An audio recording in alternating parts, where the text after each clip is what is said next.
Hello बच्चा लोग, तो कैसे हो आप।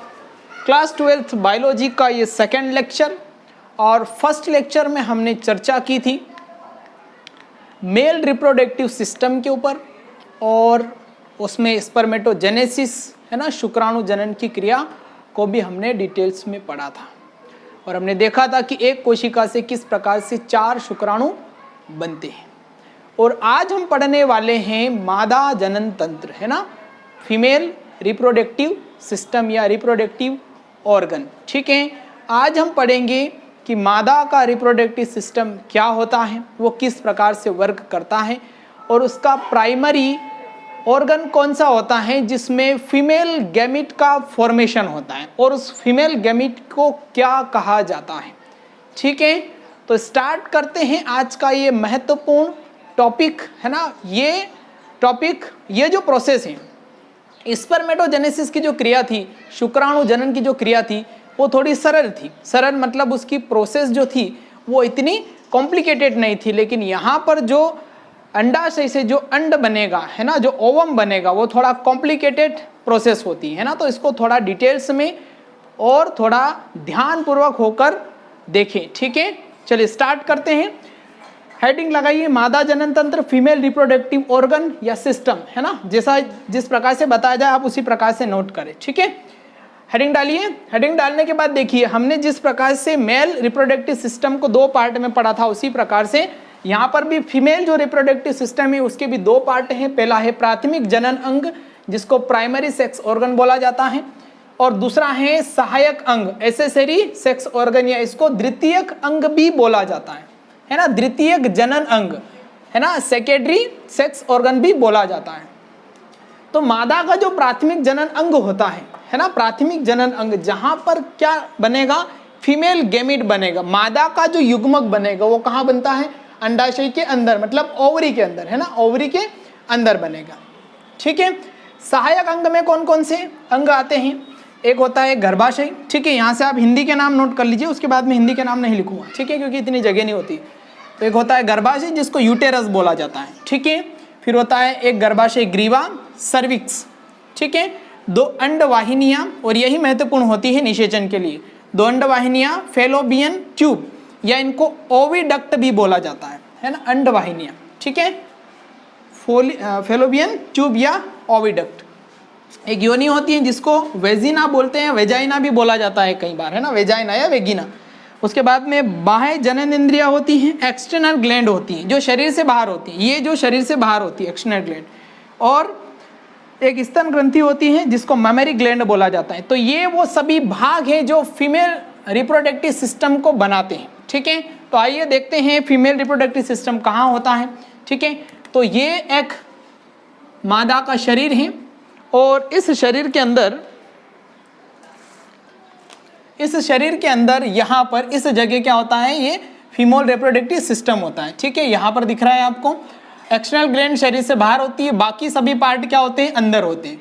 ये यहाँ पर जो आपको दिख रहा है ना, छोटा सा डायग्राम है, उसको हम बड़ा करके देखेंगे। ये हमारे क्या है, अंडाशय से ओवरी है। ठीक है, और बाकी ये फेलोपियन नलिका है और ये गर्भाशय है। ठीक है, और ये सर्विक्स है। ठीक है, आपको दिख रहा है, मैंने ये डायग्राम इसलिए बनाया जिसकी वजह से आपको ये पता चल जाए कि जो रिप्रोडक्टिव सिस्टम होता है ये शरीर में होता कहाँ है। ठीक है, इसको हमने यहाँ पर थोड़ा बड़ा करके बताया है। ठीक है, क्या आपने ये पार्ट नोट कर लिया है, ये पार्ट नोट कर लिया है। इसको मैं क्लीन कर दूं, अब इसको मैं क्लीन कर दूं, चलिए क्लीन कर देते हैं।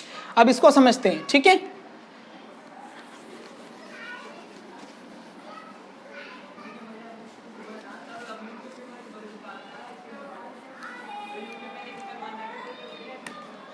इसको मैं पूरा कर देता हूं।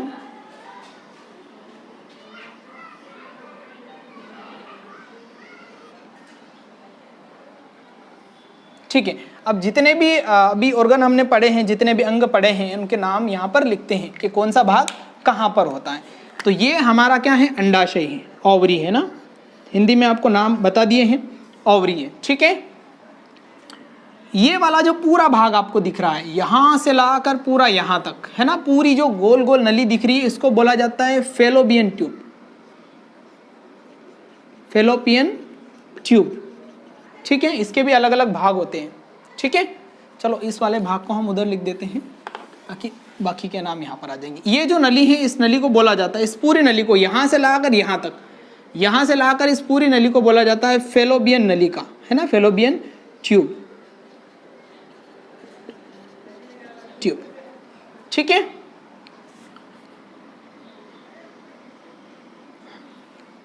ये जो भाग होता है इसको बोला जाता है यूटेरस, यूटेरस है ना, गर्भाशय। और ये जो भाग यहाँ पे संकीर्ण हो रहा है ना, सिकुड़ रहा है, इसको बोला जाता है सर्विक्स, है ना, गर्भाशय ग्रीवा। और ये जो यहाँ पर भाग होता है इसको बोला जाता है वेजाइना, वेजाइना। ठीक है, ये वेजाइना है, ये यहाँ पर जहाँ पर ये भाग दोनों मिल रहे हैं उसको सर्विक्स बोला जाता है। और सर्विक्स के जस्ट वाला जो भाग इतना बड़ा है इसको बोला जाता है यूटेरस, गर्भाशय। यहाँ पर क्या है, अंडाशय है। ठीक है, अंडाशय है। ठीक है, ये जो नलिका होती है इसको बोला जाता है फेलोपियन ट्यूब, अंडवाहिनी। ठीक है, अंडवाहिनी के 4 भाग होते हैं। ये जो आपको झालर टाइप जो भाग दिख रहा है, जो झालर टाइप भाग दिख रहा है इसको बोला जाता है फिम्बरी। हिंदी में इसको झालर बोला जाता है, इंग्लिश में इसको बोला जाता है फिम्बरी, फिम्बरी है ना, हिंदी में इसको बोला जाता है झालर। ठीक है, आगे के भाग पढ़ते हैं। ये जो भाग है, ये जो भाग है यहाँ का, है ना, ये वाला भाग इधर से आधा वाला, इसको बोला जाता है स्थमस, स्थमस। और ये वाला जो भाग होता है यहाँ पर यू आकार का, इसको बोला जाता है एम्पुला, एम्पुला। और ये जो कीप आकार का होता है, देखिए ये भाग आपको इस प्रकार से दिख रहा है ना, कीप। ठीक है, तो यहां पर तो आपकी झालर है, लेकिन ये जो भाग है कप के आकार का दिख रहा है, इसको बोला जाता है इनफंडिबुलम। ये जो भाग यहां का है ना, तो इसको बोला जाता है इनफंडिबुलम, इनफंडिबुलम। हिंदी में इसको बोला जाता है कीपक, कीप के आकार का होता है, कीपक, दीपक नहीं कीपक। जी चलिए, इसको बोला जाता है एम्पुला। कुछ इनके इंग्लिश में नाम याद है, नाम इंग्लिश में करने आपको, स्थमस, एम्पुला। और स्थमस और एम्पुला जहां पर मिलते हैं, एक जगह ऐसी होती है जहां पर ये दोनों मिलते हैं ना, इसको बोला जाता है एम्पुला स्थमस जंक्शन, है ना। इस वाले भाग को जहां पर ये दोनों पार्ट मिलते हैं इसको बोला जाता है एम्पुला स्थमस जंक्शन, है ना। ये मैं क्यों बोल रहा हूँ, क्योंकि जो निषेचन होता है वो इस जगह होता है। कहाँ होता है, एम्पुला स्थमस जंक्शन। ये क्वेश्चन पूछा गया है। ठीक है, तो ये पूरा डायग्राम आप बना लीजिए अच्छी तरीके से एक बार। और ये जो है अंडाशय है, हिंदी में भी नाम बोल देता हूँ अंडाशय है। ठीक है, और ये इससे गर्भाशय से, सॉरी, इससे जुड़ा होता है जनन तंत्र से। ठीक है, यहाँ से ये सर्विक्स है जिसको क्या बोला जाता है, गर्भाशय ग्रीवा बोला जाता है। ठीक है, और ये वेजाइना है। ठीक है, जिसको हिंदी में योनि बोलते हैं। ये आपका यूटेरस है, गर्भाशय है। ठीक है, ये फिम्बरी है, इसको झालर बोलते हैं। इस पूरी नलिका को, ये बहुत ही महत्वपूर्ण नलिका है। ठीक है, और इसी के बारे में हमें डिस्कस करना है। इसको बोला जाता है फेलोपियन ट्यूब, अंडवाहिनी। ठीक है, ये कितनी होती है, 2 होती है।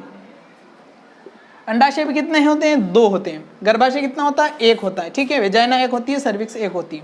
ठीक है, यहाँ तक नोट कर लिया।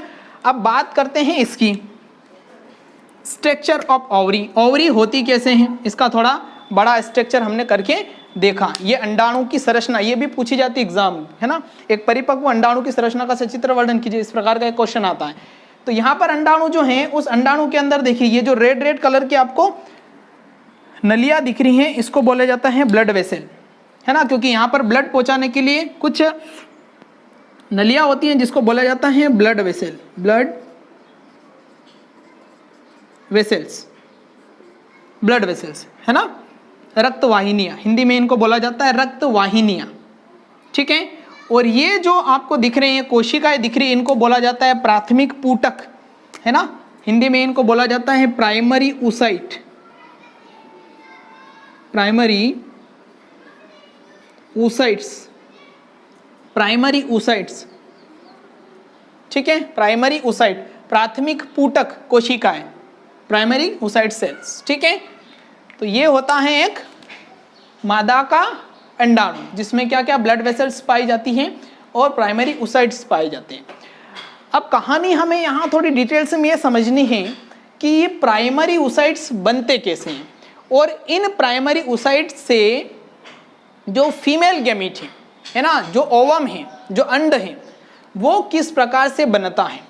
तो इसके बारे में थोड़ी डिटेल्स में स्टडी करेंगे कि प्राइमरी oocytes किन कोशिकाओं से बनता है और जो ये कोशिका जिनसे बनता है वो कोशिका कब बनती है। ठीक है, तो यहाँ तक आई थिंक आपको समझ में आ गया होगा, नोट भी कर लिया होगा।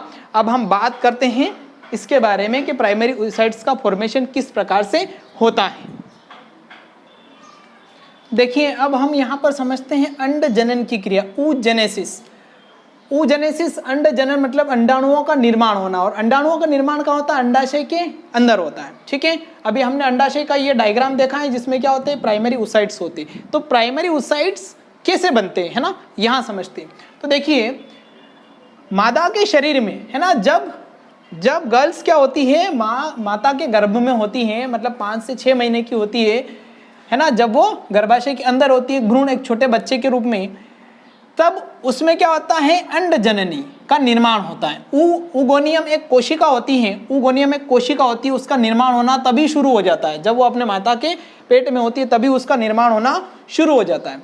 और ये जब वो 9 महीने में जन्म लेती हैं, तो जब जन्म के टाइम पे क्या होता है, उसके अंदर, उसके शरीर के अंदर मतलब अंडाशय के अंदर की बात, ठीक है, शरीर के अंदर मतलब अंडाशय के अंदर क्या होता है, 2 मिलियन मतलब 2 लाख oogoनियम उसके शरीर में निर्माण कर चुके होते हैं जब वो उसका जन्म होता है, पर वो पड़े रहते हैं। ठीक है, अब क्या होता है, जैसे जैसे ये बड़ी होती है, ठीक है, वृद्धि करती है, तो गुणन प्रावस्था होती है, और ये सारी घटनाएं कहाँ होती है, अंडाशय के अंदर की बात कर रहे हैं। ठीक है, तो यहाँ पर क्या होता है, जब वो 0 से 13 ईयर की होती हैं, 13 साल की उम्र तक होती हैं, तब ये जो oogoनियम है 2 लाख से उनमें गुणन प्रावस्था होती है, ये वृद्धि करते हैं। क्या है कि कई को पोषण नहीं मिल पाता है तो वो खत्म हो जाते हैं, नष्ट हो जाते हैं किसी कारणवश, तो ये 2 लाख से खत्म होते हुए गुणन वृद्धि करेंगे, खत्म होंगे, इस प्रकार से नष्ट होते होते इनकी संख्या कितनी हो जाती है, 12 या 13 साल की उम्र में 70 से 80 हजार oogoनियम बच जाते हैं। कहाँ पर? अंडाशय के अंदर। ठीक है, कब? 13 साल की उम्र के आसपास। ठीक है, इस समय क्या होता है, फर्स्ट पीरियड टाइम आता है, ठीक है, जिसको मासिक चक्र बोला जाता है, मेंस्ट्रुअल साइकिल बोला जाता है, जो फर्स्ट बार आता है। तो मेंस्ट्रुअल साइकिल के पहले, है ना, फर्स्ट पीरियड टाइम के पहले ये जो 60 से 70 oogoनियम है, इनमें क्या होता है, वृद्धि होती है। इनमें क्या होता है, वृद्धि होती है। ध्यान से सुनना, यहाँ पर पूरी कहानी यहीं पर छुपी है। 70 से 80 हजार जो oogoनियम है, उनमें फर्स्ट पीरियड टाइम आने से पहले वृद्धि होती है ना, जिसको ग्रोथ फेज बोला जाता है, वृद्धि प्रावस्था होती है। ये वृद्धि होती है और ये oogoनियम क्या करते हैं, प्राइमरी oocytes बनाते हैं। 400 से 500 प्राइमरी oocyte, है ना, मतलब लास्ट में इस एज तक आने में 13 साल की उम्र तक केवल कितनी कोशिकाएं रह जाती हैं, 400 से 500 कोशिका ही रह जाती है, जिनमें से क्या होता है, हर मंथ में, है ना, हर महीने में क्या होती है, एक प्राइमरी oocytes क्या होती हैं, अंडाशय से बाहर निकलती है निषेचन के लिए, है ना, जिसको अपन पीरियड टाइम कहते हैं। तो यहाँ पर ये है, और ये जो जब ये प्राइमरी oocytes बन जाते हैं तो इनको बोला जाता है परिपक्व प्रावस्था, है ना, मैच्योरेशन फेज। तो ये पूरी कहानी है प्राइमरी oocytes के बनने की। ठीक है, तो प्राइमरी oocytes का निर्माण किससे हुआ, अंड जननी से, और अंड जननी का निर्माण का प्रारंभ हो जाता है जब शिशु माता के गर्भ में होता है। ठीक है, और वो कितने अंडजननी oogoनियम के साथ जन्म लेता है, लगभग 2 मिलियन के साथ में वो जन्म लेता है। और जैसे जैसे वो बड़ा होता है ना, संतान जब बड़ी होती है तो उसमें गुणन प्रावस्था होती है, मल्टीप्लिकेशन फेज होती है।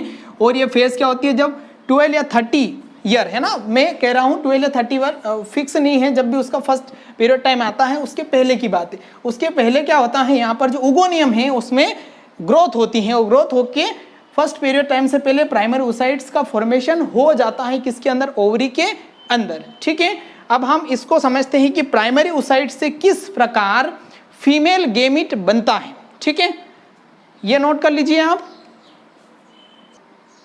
चलिए इसको एक लाइन डायग्राम की हेल्प से समझते हैं, जो आपकी बुक्स में भी दे रखा है, नोट्स में भी दे रखा है। ठीक है, शरीर में होने वाली प्रक्रिया को हमने समझ लिया है। अब हम एक कोशिका की बात करते हैं ना, पूरे अंडाशय में ये प्रोसेस होती है और प्राइमरी oocytes बनती है। अब यहाँ पर एक लाइन डायग्राम में समझ लेते हैं कि प्राइमरी oocytes किस प्रकार से बनते हैं। तो ये जो हमारा oogoनियम है, उगोनियम है अंड जनन कोशिका। इसमें एक विभाजन होता है, जो कौन सा विभाजन होता है? समसूत्री विभाजन होता है। समसूत्री विभाजन को क्या बोला जाता है? माइटोसिस। माइटोसिस डिवीजन होता है और इसमें 2 कोशिकाएं बनती हैं, है ना। इसको मैं थोड़ा सा छोटा करके बना रहा हूं। यहाँ पर 2 कोशिकाएं बनती है जिसमें गुणसूत्रों की संख्या कितनी होती है? 2n ही होती है, ठीक है। First mitosis. फिर इसमें फिर एक बार और विभाजन होता है, तो इसमें से 2 कोशिका ये और 2 कोशिका इससे बनती है। इसमें भी गुणसूत्रों की संख्या कितनी होती है? 2n होती है, ठीक है, 2n होती है। ये जो यहाँ पर जो पहला माइटोसिस हुआ, माइटोसिस डिवीजन फर्स्ट हुआ था यहाँ पर, इस जगह इस कोशिका से 2 कोशिका बनी और फिर इन कोशिका में भी माइटोसिस फर्स्ट होता है, सॉरी सेकेंड होता है, समसूत्री विभाजन डबल होता है और यहाँ पर जो कोशिका बनती है, ये जो कोशिका बनी है इसी को हम क्या बोलते हैं? प्राइमरी ओसाइट्स बोलते हैं, है ना। ये जो कोशिका बनी है इसी को प्राइमरी ओसाइट्स बोला जाता है ना, ठीक है। ये जो कोशिका बनी है इसको आप उगोनियम बोल सकते हो यहाँ पर, उगोनियम। और ये क्या करेगी? फिर वृद्धि करेगी और एक कोशिका की बात कर रहे हैं हम, ये सभी वृद्धि करेगी और सभी इस प्रकार से स्ट्रक्चर बनाएगी जैसा हमने अभी बना रखा है इसका। तो ये जो कोशिका जब वृद्धि करेगी, है ना, तो ये इस प्रकार से होगी। इसमें गुणसूत्रों की संख्या कितनी होगी? 2n होगी, ठीक है। अब यहाँ पर इस कोशिका में क्या होगा? मियोसिस होगा, मतलब अर्धसूत्री विभाजन। अर्धसूत्री विभाजन की कौन सी फेज? फर्स्ट फेज होगी। तो फर्स्ट फेज में ये क्या करेगा? 2 कोशिका में बटेगा। एक कोशिका बनाएगी आपकी, ये इसका नाम क्या है? इसका नाम है प्राइमरी ओसाइट्स। प्राइमरी ओसाइट्स, है ना। ये जो प्राइमरी ओसाइट्स है ये यहाँ पर बन चुके हैं। अब इनमें क्या होगी? ये प्रोसेस, ये सारी जो प्रक्रियाएं हो रही है कहाँ हो रही है? अंडाशय के अंदर हो रही है। प्राइमरी ओसाइट से है, ये प्राइमरी ओसाइट से ये वृद्धि करेगा, ये कोशिका और 2 कोशिका बन रही है ना। यहाँ की जो कोशिका है वो इस प्रकार से बन रही है, ठीक है। और एक और कोशिका बनेगी लेकिन छोटी बनेगी, ठीक है। इसको बोला जाता है first polar body. First polar body, ठीक है। और ये जो बना है ना, ये जो बना है इसको बोला जाता है सेकेंडरी ओसाइट्स, है ना। द्वितीय पुटक हिंदी में बोला जाता है, द्वितीय पुटक। ये प्रथम पुटक है, ये द्वितीय पुटक है, ठीक है। और ये प्रोसेस कहाँ हो रही है? कोशिका से। देखिए इसको मैं यहाँ पर भी बता देता हूँ अंडाशय में किस प्रकार से बनती है। ये एक कोशिका है, ये कोशिका बड़ी होगी, इसमें 2 कोशिकाएं बनेगी, ठीक है। एक क्या कहलाएगी? एक कहलाएगी आपकी सेकेंडरी ओसाइट। तो ये आपका क्या है? सेकेंडरी ओसाइट है, सेकेंडरी ओसाइट। और ये क्या है? फर्स्ट पोलर बॉडी है, फर्स्ट पोलर बॉडी है, ठीक है। ये इस प्रकार से कोशिका है ना, इस प्रकार से एक ही कोशिका है। यहाँ पर हम इसको एक ही कोशिका करके समझा देते हैं, ठीक है। एक कोशिका से 2 कोशिका बन रही हैं और बाहर एक ही लेयर है। अब ये लेयर क्या है उसको समझते हैं। ये वाली प्रोसेस को मैं यहाँ बता रहा हूँ, ठीक है। मैच्योरेशन फेज आ गई है, ग्रोथ फेज, यहाँ पे ग्रोथ की इसने, और मियोसिस फर्स्ट हुआ है। मियोसिस फर्स्ट में गुणसूत्रों की संख्या आदि नहीं होगी। यहाँ पर ये ध्यान रखने योग्य बात है, मियोसिस फर्स्ट में गुणसूत्रों की संख्या आदि नहीं होती है, ठीक है। यहाँ पर अभी भी गुणसूत्र बराबर मात्रा में है, ठीक है। फर्स्ट पोलर बॉडी जो होती हैं ये भी वृद्धि करती है। पहले इसको समझ लेते हैं। ये जो यहाँ प्रोसेस है उसमें 2 कोशिकाएं, एक तो छोटी वाली है जिसको फर्स्ट पोलर बॉडी, है ना, प्रथम ध्रुवीय कोशिका पुटक, सॉरी प्रथम ध्रुवीय पुटक, हिंदी में लिखना चाहे तो लिख लीजिए, प्रथम ध्रुवीय पुटक बनता है। तो एक ये कोशिका है हमारे पास, है ना। और इस कोशिका के चारों ओर एक लेयर बनना शुरू हो जाती है, एक लेयर बनना शुरू हो जाती है, ठीक है। जिसको क्या बोलते हैं? ग्राफिकल फॉलिकल्स बोला जाता है। यहां पर लिख देता हूं मैं, graphical follicles, follicles, graphical follicles, ठीक है। ये बनना यहां पर शुरू हो जाती है इसके चारों ओर। इसको मैं आगे बढ़ा के बता दूं यहां पर। चलिए, ये सारी प्रोसेस कहाँ हो रही है? अंडाशय के अंदर हो रही है। इस स्थिति में यहाँ पर एक छोटी कोशिका है जिसको फर्स्ट पोलर बॉडी बोला जाता है और इसके चारों तरफ क्या है? एक ग्राफिकल फॉलिकल्स हैं, ठीक है, ग्राफिकल फॉलिकल्स हैं। इस स्थिति में किस स्थिति में? जब इसके अंदर एक कोशिका तो क्या है, सेकेंडरी ओसाइड है, ये आपका क्या है, सेकेंडरी ओसाइड है यहाँ पर, और ये क्या आपकी फर्स्ट पोलर बॉडी है। फर्स्ट पोलर बॉडी और सेकेंडरी ओसाइड वाली स्टेट में जो ओवरी होती हैं, चलो उसको समझते हैं अब, है ना। ये फीमेल रिप्रोडक्टिव सिस्टम,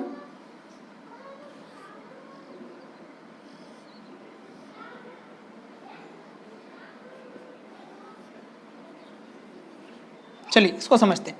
यहां से, है ना, इस स्थिति में यहां देखिए, यहां से ये क्या होता है, बाहर निकलता है। ये जो कोशिका होती है, ये जो बाहर जो अंडा बनता है वो बाहर निकालते हैं। इस बाहर निकलने की प्रोसेस को बोला जाता है अंडो उत्सर्जन। अंडो उत्सर्जन, इंग्लिश में इसको बोला जाता है ओव्यूलेशन। ओव्यूलेशन, है ना, अंडाशय से अंड का बाहर निकलना, है ना, अंडाणु का बाहर निकलना। अंडाशय से अंडाशय से जो अंडाणु है उसका बाहर निकलना क्या कहलाता है, अंडो उत्सर्जन कहलाता है। तो ये अंडो उत्सर्जन यहाँ से हुआ, और ये अंडो उत्सर्जन जैसे ही होगा यहाँ से, है ना, यहाँ से बाहर निकलेगा तो जो फिम्बरी होती है ना, ये क्या होती है, फिम्बरी होती है, अभी हमने पढ़ा फिम्बरी होती है।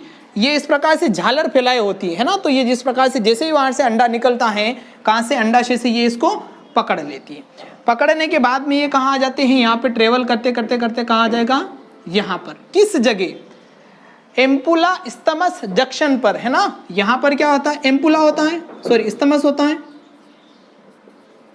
और यहाँ क्या होता है, एम्पुला होता है, और दोनों जहाँ पर मिलते हैं उसको जंक्शन बोला जाता है। तो इस जगह पर, है ना, एम्पुला और स्टमा जंक्शन के बीच में आकर ये रुक जाता है और इंतजार करता है। किसका इंतजार करता है, शुक्राणु का, है ना।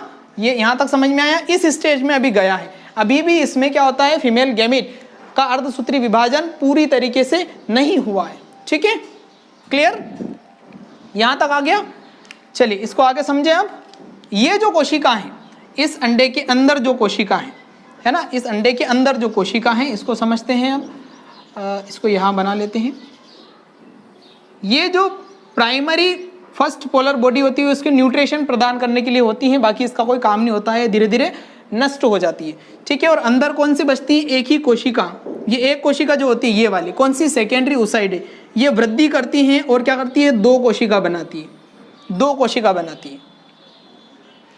तो ये जो कोशिका होती है, ये इसको बोला जाता है एग सेल। एग सेल, है ना, इसको ओटिड भी बोला जाता है। ठीक है, और यही हमारा क्या होता है, फीमेल गैमीट होता है, ये वाली कोशिका, है ना, एक कोशिका जिसमें गुणसूत्र की संख्या कितनी होती है, आधी होती है। और यहाँ पर कौन सा विभाजन होता है, ये जो एक कोशिका से दो कोशिका बनती है, इसमें होता है मियोसिस सेकेंड। मियोसिस सेकेंड अर्धसूत्री विभाजन, जिसमें क्या बनी, फर्स्ट पोलर बॉडी और एक सेकेंडरी ओसाइड बना। फिर सेकेंडरी ओसाइड के अंदर एक अर्धसूत्री विभाजन द्वितीय होगा, सेकेंड टाइम होगा। सेकेंड टाइम जब होगा तो इसमें गुणसूत्रों की संख्या आधी हो जाएगी और क्या बनेगी, एग सेल बनेगी। एग सेल बनेगी, एग सेल बनेगी। और क्या बनेगा, सेकेंड पोलर बॉडी। ये जो एक और कोशिका जो बनी है इसको बोला जाता है second polar body. Second polar body, द्वितीय ध्रुवी कोशिका, सॉरी पुटक। ठीक है, नीचे दिख रहा है यहाँ पर।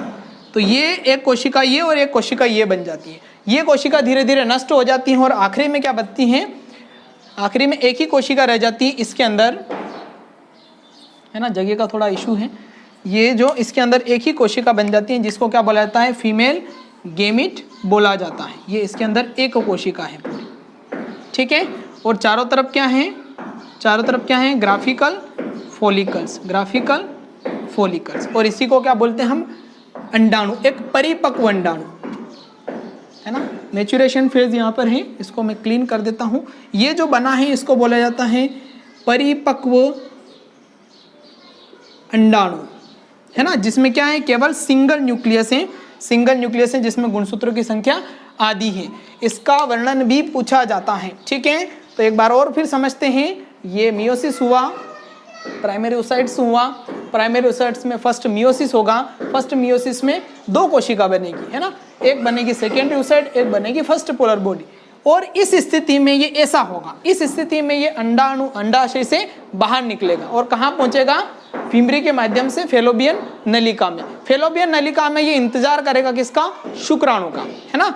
शुक्राणु के अटैच होने के बाद ही मियोसिस सेकेंड की प्रोसेस होती है। नोट कर लीजिए आप इस बात को।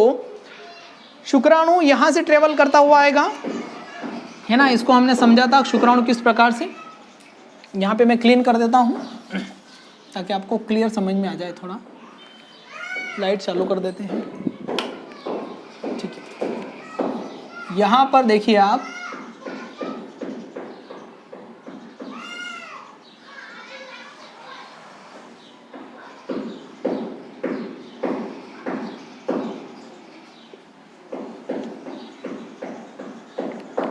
देखिए यहाँ से जो शुक्राणु है, ये शुक्राणु क्या करेगा, जब ट्रेवल करते हुए आएगा यहाँ पर, है ना, तो ये सीधा किधर भागेगा? फेलोपियन नलिका की तरफ भागेगा।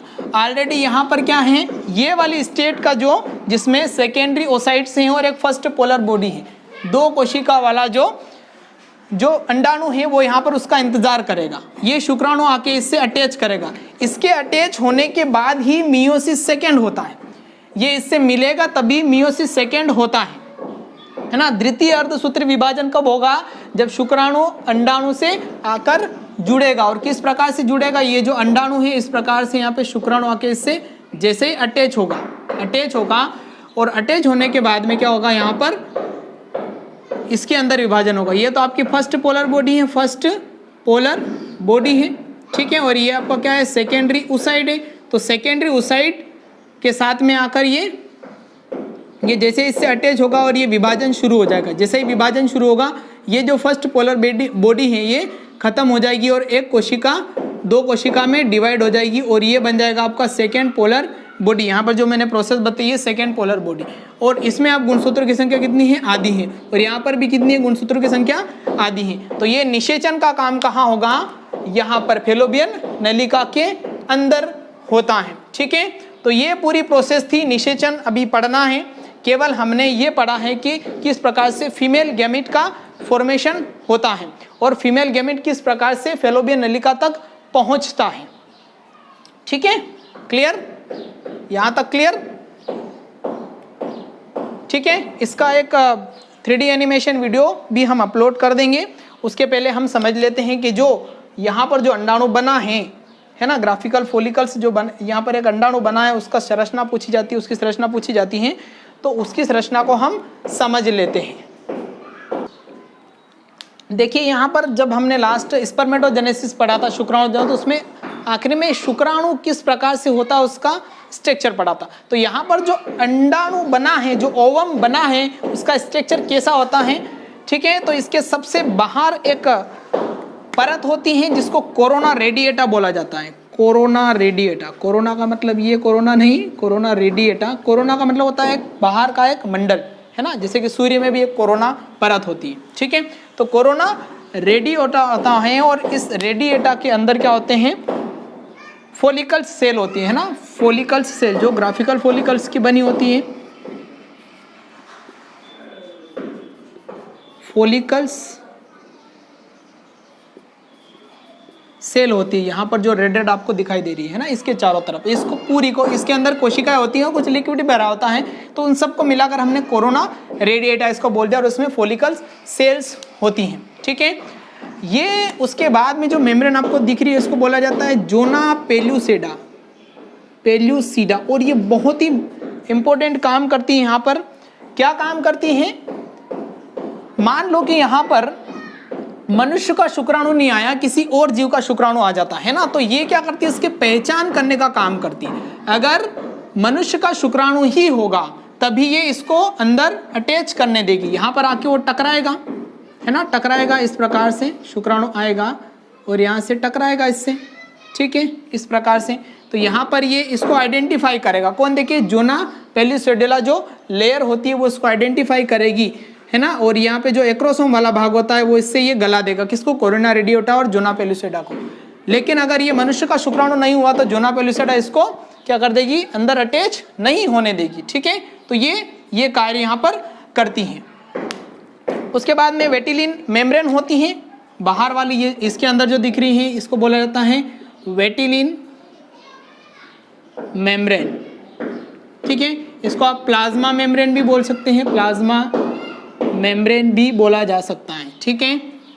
उसके बाद इसके अंदर एक लिक्विड भरा होता है ना, लिक्विड का मतलब एक द्रव भरा होता है जिसको ऊ प्लाज्म बोला जाता है, ऊ प्लाज्म बोला जाता है, ठीक है। और यहाँ पर 2 कोशिकाएं आपको दिख रही हैं। कौन सी कोशिकाएं? ये स्ट्रक्चर हमने यहाँ वाला बताया है जब निषेचन नहीं हुआ है, अभी निषेचन नहीं हुआ है, ठीक है, लेकिन वो यहाँ पर फेलोपियन नलिका में पहुंच गया है, जिसको अपन क्या बोलते हैं, परिपक्व अंडाणु बोलते हैं। तो इसके अंदर 2 केंद्रक होते हैं, एक तो होता है सेकेंडरी oocyte, ये जो बड़ा वाला दिख रहा है ये सेकेंडरी oocyte है, और यही क्या बनाएगा, फीमेल गेमेट बनाएगा, ठीक है। और ये क्या है, फर्स्ट पोलर बॉडी है, ठीक है। ये फीमेल गेमेट कब बनाएगा, जब यहाँ पे शुक्राणु आएगा, इससे अटैच होगा, अटैच होने के बाद में जब वो शुक्राणु का जो केंद्रक है वो अंदर आ जाएगा, तब उसका सेंट्रियोल है ना। अब ऐसा क्यों होता है, उसके पीछे एक रीजन होता है कि ये इसका इंतजार क्यों करता है। तो हर कोशिका के विभाजन के लिए सेंट्रोरियम जो होता है, सेंट्रोसोम, वो जिम्मेदार होते हैं। सेंट्रोसोम क्या होता है, धागे होते हैं जो गुणसूत्र को खींचकर 2 पार्ट बनाते हैं, है ना। जब कोशिका विभाजन हमने पढ़ा था तो उसमें पढ़ा था कि जो सेंट्रोसोम होते हैं वो एक यहाँ पर गुणसूत्रों को खींचते हैं ना। आपने सेल डिवीजन जब पढ़ा था तो यहाँ पर जो गुणसूत्र हैं आपके, है ना, तो जो सेंट्रोसोम होते हैं यहाँ पर, ये इनको चारों तरफ से पकड़ के खींचते हैं। तो इस कोशिका के पास में खुद का सेंट्रोसोम नहीं होता है, इसलिए विभाजन नहीं कर सकती, है ना, शुक्राणु के आने से पहले। जब शुक्राणु यहाँ पर आ जाता है तो इसका जो केंद्रक होता है, उस केंद्रक के पास में क्या होता है, सेंट्रोसोम होता है। तो वो सेंट्रोसोम इसको दे देता है, इस कोशिका को, ठीक है। इस कोशिका को सेंट्रोसोम देने के बाद में इसमें विभाजन होता है और क्या बनता है, एक सेल बनती है और एक सेकेंडरी पोलर बॉडी बनती है, ठीक है। तो ये पॉइंट नोट कर लीजिए आप कि ऐसा इस वजह से होता है, ठीक है, क्लियर। उसके बाद में क्या होगा, इसमें निषेचन होगा। निषेचन की आगे प्रोसेस हम नेक्स्ट लेक्चर में इस पर डिस्कस करेंगे। उम्मीद है कि आपको ये जो टॉपिक है थोड़ा डिफिकल्ट था, है ना, थोड़ा कॉम्प्लिकेटेड था, किस प्रकार से ये होता है, इसका हम वीडियो एनिमेशन भी डाल देंगे जो आपको हेल्पफुल होगा, ठीक है। तो ठीक है बच्चों, पढ़ते रहिए और तैयारी करिए। Best of luck. Oogonesis, production of egg. The production of egg in the female reproduction organ, the ovary, is called oogonesis. The production of reproductive cells in females occurs during certain periods. The eggs are protected and nourished by the ovary. There are a large number of follicles in the ovary. There is one primary oocyte in every follicle. Every month, one egg cell matures and is released into the fallopian tube to allow fertilization to occur. The eggs are formed from the 2N parent cell found in the ovaries of the reproductive system. These cells are called oogonium. The eggs begin development from the 3rd month when the female is still in the uterus of its mother and continues until it reaches a certain age. The oogonium multiply through mitosis before the female reaches puberty.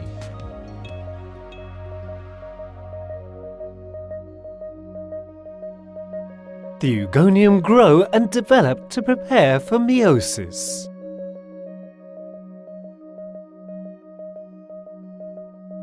These cells are called primary oocytes.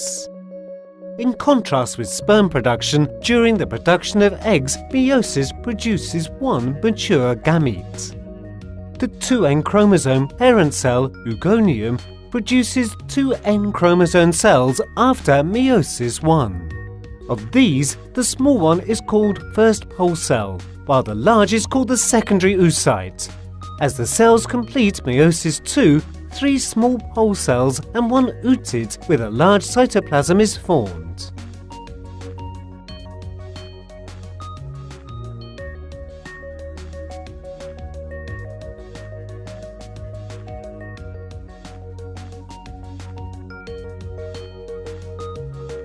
The pole cells produced during division disappear by dissolving. However, the ootid differentiates to form a mature egg cell. The purpose of meiosis during egg formation is to halve the number of chromosomes.